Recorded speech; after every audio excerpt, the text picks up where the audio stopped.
Isang mapagpalang hapon mga guys, mga idol.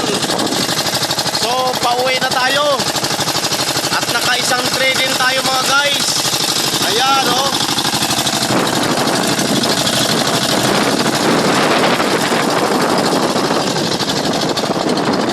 Ayan mga idol. So dito na tayo banda sa Isla Bato.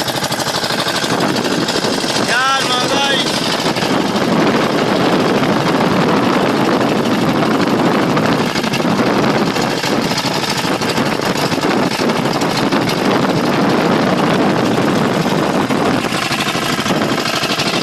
Kitang-kita ang buwan.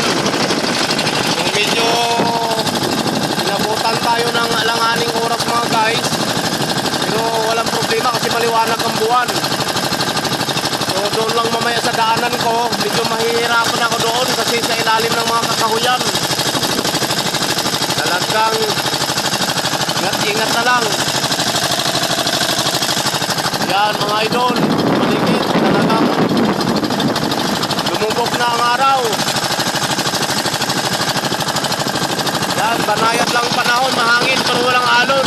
Palibasay nandito tayo sa loob ng sa loob ng mga bahura, sakop ng isla. Kaya walang kalon-alon.